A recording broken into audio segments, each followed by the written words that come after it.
O Senado Federal aprovou em dezembro de 2020 um projeto de lei que facilita a compra, a posse e o arrendamento de propriedades rurais no Brasil por pessoas físicas ou empresas estrangeiras. A proposta dispensa a necessidade de autorização ou licença para aquisição por estrangeiros quando o imóvel possuir áreas inferiores a 15 módulos fiscais, que variam de 5 a 110 hectares. A soma da área rural pertencente ou arrendada a pessoas de outros países não poderá, no entanto, ultrapassar 25% da superfície dos municípios onde se situa. O texto aguarda votação na Câmara dos Deputados e já é alvo de críticas por entidades ligadas ao meio ambiente, direitos humanos e reforma agrária. Numa tentativa de chamar a atenção da sociedade para os riscos envolvendo a aprovação do texto, mais de 80 entidades emitiram uma nota conjunta na qual apontam que o projeto coloca em risco a soberania nacional e a economia popular. A nota ressalta que a aprovação do projeto de lei aumentaria a concentração de terras e a destruição dos biomas brasileiros. Kelly Maforte, da Coordenação Nacional do MST, apontou que a estrangeirização das terras tem gerado contradição até mesmo na bancada ruralista. Existe uma contradição, né?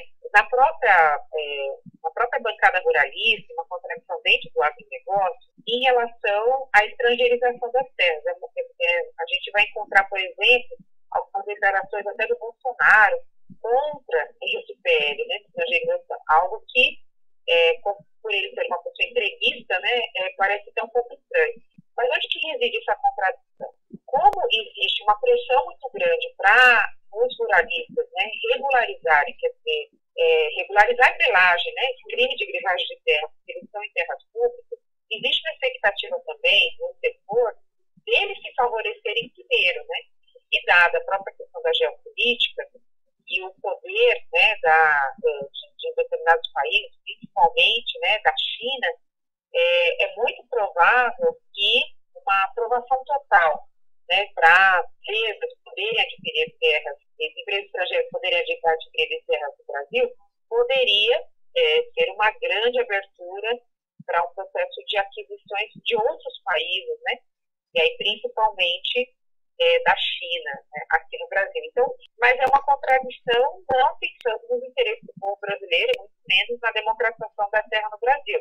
Kelly ressaltou que o Censo Agropecuário de 2017 mostrou que no Brasil, 45% das terras agricultáveis estão nas mãos de 1% dos proprietários, o que reforça a concentração de terras. Ainda segundo ela, essa seria uma chance do país realizar a reforma agrária necessária, fazendo com que as áreas fossem utilizadas pela população brasileira em vez de servir como moeda de troca.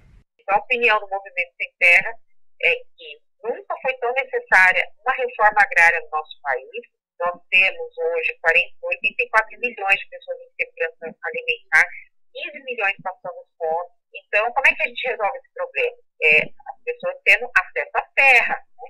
Acesso a trabalho, acesso à moradia, acesso à renda. E a reforma agrária continua sendo uma medida estrutural para que isso aconteça. Então, se a gente abre uma nova negociata, né? E agora colocando, né, nesse balcão de negociações para estrangeiros, terras, né, que poderiam servir ao povo brasileiro, agrava ainda mais esse problema social, na qual não se resolve, né, porque a gente tem 85% das pessoas morando na cidade, mas várias pesquisas, né, feitas agora na pandemia, se as pessoas pudessem, elas voltariam para o campo. O presidente da Associação Brasileira de Reforma Agrária, Acácio Brioso, lembrou que a terra tem função social, ambiental e trabalhista e não pode ser tratada como mercadoria. Qualquer país sério do mundo tem legislação restritiva sobre a aquisição de terra por estrangeiro, porque é uma questão nitidamente de soberania e estratégia de desenvolvimento nacional. A gestão da terra em todos os países tem uma série de regulamentações, né? E no Brasil não é diferente, só que a gente tem passado por um processo de desregulamentação do que está na Constituição, né? De tentativa de afastamento da função social e de tentar caracterizar a terra como uma mercadoria qualquer. A terra é um bem natural, né? De não reprodutibilidade.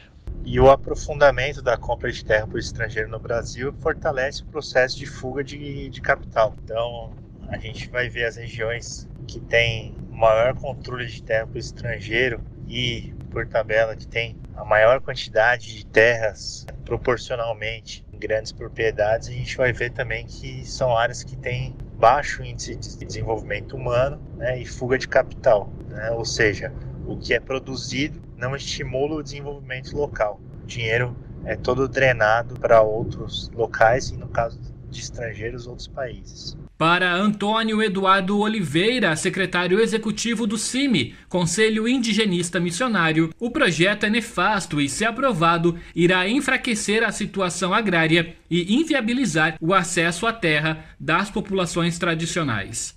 É um projeto que significa a precarização da situação agrária no Brasil e, ao mesmo tempo, a inviabilidade do acesso à terra das populações tradicionais, da agricultura familiar e da demarcação dos territórios indígenas no Brasil. É um projeto totalmente nefasto, sem sentido, principalmente numa situação em que há um contexto totalmente desfavorável para a sobrevivência dos mais pobres no campo. É um projeto que vai beneficiar o agronegócio, o latifúndio e o capital. É um projeto contra o Brasil. Ele fere, a nossa cidadania, fere a autonomia e fere até a soberania do país.